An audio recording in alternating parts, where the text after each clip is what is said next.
مولانا محمد وعلى آل سيدنا مولانا محمد الباري وسلم صلاة وسلام عليك يا رسول الله صلى الله تعالى عليه وسلم.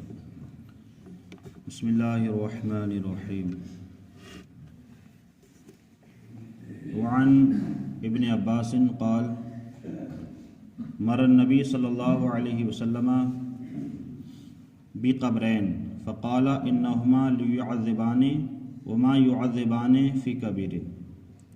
یہ حدیث پاک جو ہے اس متعلق ہے کہ میرے آقا صلی اللہ علیہ وسلم ایک مرتبہ دو قبروں کے پاس سے گزرے آپ، تو آپ نے کیا دیکھا؟ فقال، تو آپ نے فرمایا کہ انہما لیعذبان، ان دونوں قبروں پر عذاب ہو رہا ہے. اب اس حدیث سے حضور اکرم صلی اللہ علیہ وسلم کا علم غیبی ثابت ہوگا، کیونکہ میرے آقا صلی اللہ علیہ وسلم جب قبر سے گزرے تو آپ نے کیا دیکھا کہ عذاب ہو رہا ہے. اب یہاں دیکھیں کہ میرے آقا صلی اللہ علیہ وسلم زمین کے اوپر بھی جانتے ہیں کہ کون کیا کر رہا ہے، اور زمین کے اندر بھی آپ یہ جانتے ہیں کہ کس پر عذاب ہو رہا ہے اور کس پر عذاب نہیں ہو رہا ہے. تو آپ نے فرمایا کہ ان دونوں قبروں پر عذاب ہو رہا ہے، اور یہ بھی فرمایا کہ وما یعذبان فی کبیر، ان پر جو عذاب ہو رہا ہے وہ کوئی زیادہ بڑا گناہ نہیں تھا جس کی وجہ سے ان پر عذاب ہو رہا ہے. تو یہ بھی حضور کا علم غیب ہے کہ یہ بھی بتا دیا کہ ان دونوں قبروں پر عذاب ہو رہا ہے، اور آپ نے یہ بھی بتا دیا کہ ان دونوں پر جو عذاب ہو رہا ہے وہ زیادہ کوئی بڑا گناہ نہیں تھا. اب وہ آپ نے اس کے بعد فرمایا کہ ان کا حل کیسے نکلے گا.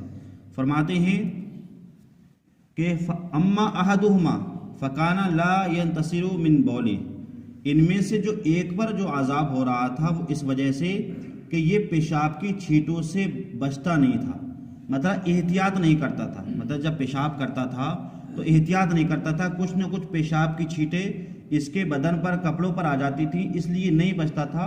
تو اس وجہ سے اس پر کیا ہوا؟ عذاب ہو رہا ہے. اور دوسرا شخص کیا ہے؟ فرمایا وہ اما الآخر، اور دوسرا شخص جس پر جو عذاب ہو رہا ہے فکانا یمشی بالنمیمتی، تو یہ چغلی کرتا تھا. تو آپ یہ دیکھیں حضور اکرم صلی اللہ علیہ وسلم کا علم غیب دیکھیں. سب سے پہلا علم غیب تو یہ کہ آپ نے یہ بتا دیا کہ ان دونوں قبروں پر عذاب ہو رہا ہے. پھر دوسرا حضور کا علم غیب یہ کہ ان پر جو عذاب ہو رہا ہے وہ زیادہ کوئی بڑا گناہ نہیں تھا. پھر آپ نے یہ بھی بتایا کہ اس پر جو عذاب ہو رہا ہے اس وجہ سے کہ یہ پیشاب کی چھینٹوں سے نہیں بچتا تھا.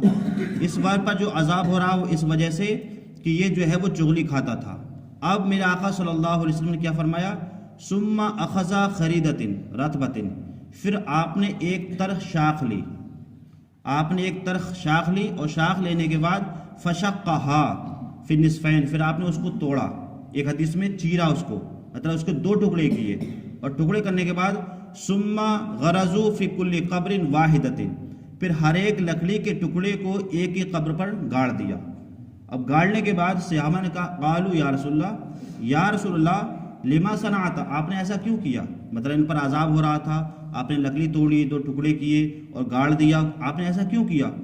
فقال، تو آپ نے فرمایا کہ لعلہ ان یخفف عنہما ما لم یبسا، کہ جب تک یہ جو لکڑیاں ہیں جب تک یہ تر رہیں گی اللہ تعالیٰ ان کے عذاب میں تخفیف فرمائے گا.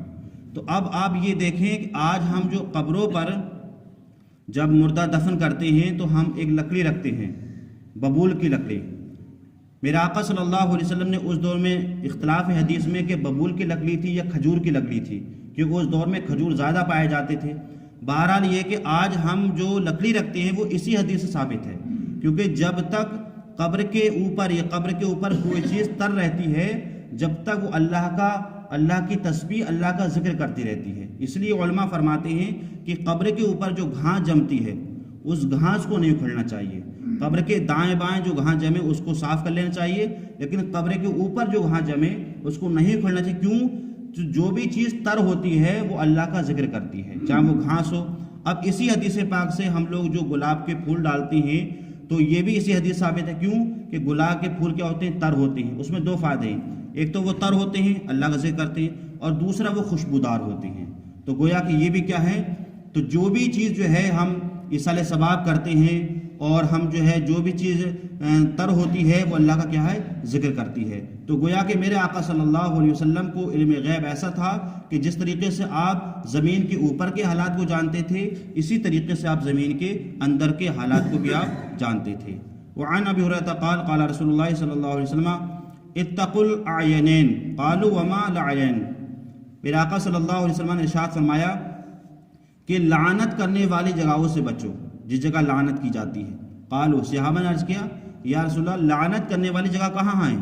تو آپ نے فرمایا کہ لعنت کرنے والی جگہ یہ ہیں کیا؟ آپ نے فرمایا کہ یتخلی فی طریق الناس او فی ظللہم، مطلب جس جگہ لوگ بیٹھتے ہیں یا جس راستے سے لوگ گزرتے ہیں اس جگہ پیشاب کرنا، اس سے میرے آقا صلی اللہ علیہ وسلم نے منع فرمایا۔ جیسے کوئی درخت ہوتا ہے اس کے سامنے لوگ بیٹھتے ہیں، بات چیت کرتے ہیں، مشورہ کرتے ہیں، تو ایسی جگہ پیشاب کرنے سے میرے آقا نے منع فرمایا۔ ایسی وہ راستہ جہاں سے لوگ گزرتے ہیں، سفر کرتے ہیں، تو ایسی جگہ پہ میرے آقا صلی اللہ علیہ وسلم نے پیشاب کرنے سے منع فرمایا، کیونکہ یہ چیزیں وہ ہیں جہاں لعنت، جو انسان ایسی جگہوں پر پیشاب کرے گا تو گویا کہ اس پر کیا ہوگی؟ لعنت ہوگی۔ اللہ تعالی ہمیں بھی آپ کو ان احادیث پر عمل کرنے کی توفیق عطا فرمائے۔